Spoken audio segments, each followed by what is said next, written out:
Thanks for joining me today. This is Corey. We are here for the weekend wrap. Today is February 14th, otherwise known as Valentine's Day. Let's get right into this. So in the news this week, as of Friday, the S&P made a new all-time high going into the close. And in other news, the Democrats are clashing over the $15 minimum wage in the COVID relief package. Apart from that, the Congressional Budget Office estimates that the federal budget deficit will be $2.3 trillion for 2021, and that is not including the $1.9 trillion stimulus package. That's a lot of money. 2.3 trillion. I mean, if you can think about it, I can remember what our budget deficit was. Um, Back in the Obama era, it was probably around 18. God knows what it is right now. And, it really starts to make you wonder a little bit how they're planning on paying off all of this debt. And, yeah, I mean, it is what it is. I'd rather see the economy flourishing and have to deal with it next year or thereafter. However, it's been an ongoing problem, the overspending. So, apart from that, Bitcoin continues to make new record highs. As of Friday's close, it was trading at 47,751. Um, I can't remember exactly what it's trading at now. All I know is that there's been a lot of volume traded on Bitcoin. So clearly, higher prices are not cutting off activity. So that does bode well for continuation. Here's the economic calendar for this coming week. You can see as far as earnings go, we've got Royal Caribbean on Monday, Tuesday, CVS, AIG, and Occidental Oil Company. Wednesday, we've got Baidu, Hilton, and Garmin. Thursday, Walmart, Applied Materials, and Marriott. And Friday, we have Deere and Co. Of course, Monday is a holiday. It's President's Day. Stock market is going to be closed, and futures are only open for a half day. Futures market halts at 10 o'clock a.m. Pacific time and will reopen for the Globex session or the overnight session, whatever you want to call it, at its normal time. Tuesday, we have the PPI. That's the month over month for January. And at 11 o'clock a.m., we'll get the FOMC meeting minutes from that policy meeting 2 weeks prior to that.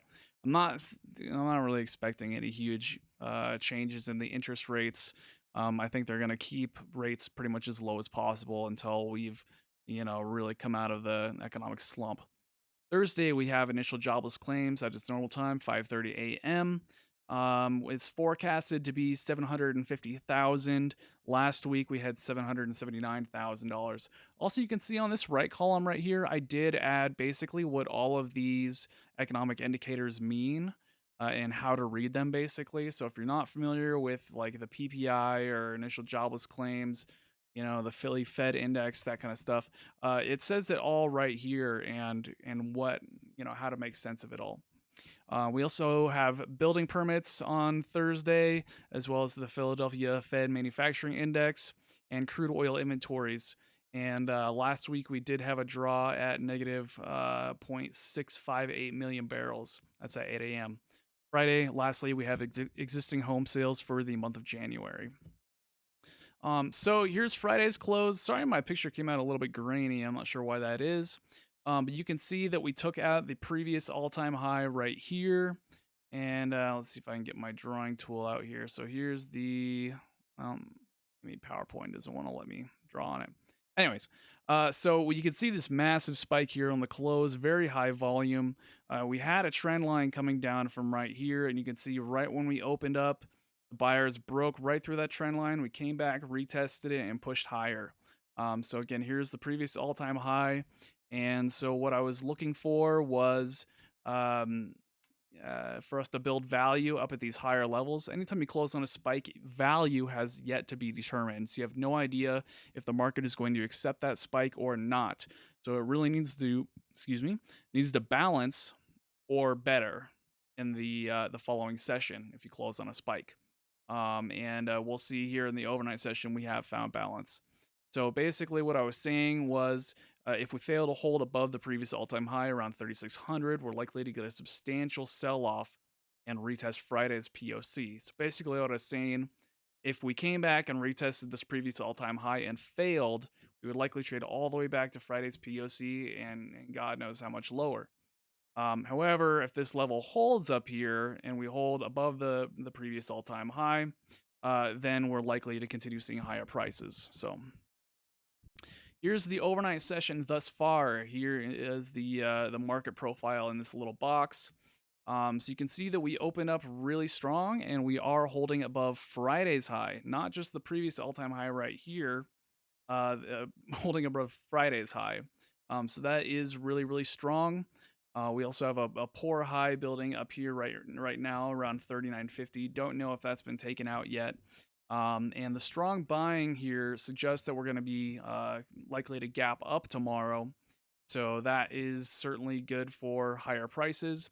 And I'm still a little bit ambivalent, wanting to know if we're going to come back and retest this previous all-time high here or not, filling the gap. And I think that's definitely a good possibility that when we open, we may come back, fill that gap, and then continue higher. In any event, my bias is long, and I'm always trying to look for trades in the direction of the gap, unless the market becomes really, really responsive and things prices at a premium, et cetera, et cetera, et cetera. Anyways, so I did want to add a new series here. I'm just gonna start throwing you guys some trade ideas for this coming week. So here we are. Right now, I'm looking at Phase Bio, ticker symbol PHAS, and you can see that we were in the symmetrical triangle right here, and we broke out of that, putting in a really nice trend line. Very, very big high volume spike that came in last week, and we're coming back to retest that trend line now. So what I'm looking for is for us to hold and bounce off of this trend line, continue higher. We've got a little area of consolidation here we want to be taking out, as well as the consolidation up near the high. So look for potential resistance up in here because we know this is where shorts. Whoops, sorry about that. The wrong button, just totally screwed things up. Okay, we know people are positioned up here on the short side, so this is where we might expect to see some resistance. If it fails to hold this trend line, however, we're likely to come back all the way down here, retest this trend line in the symmetrical triangle, potentially breaking through. Next up, we have Atossa Therapeutics. I did not plan to have a bunch of biotech stocks in here. It was just kind of on my watch list, old watch list that I ran through. This is a 5-minute time frame, and I'm looking for us to take out this weak high right here. This is kind of a bull flag formation. Here's our trend line. If it doesn't hold this trend line, the move has failed.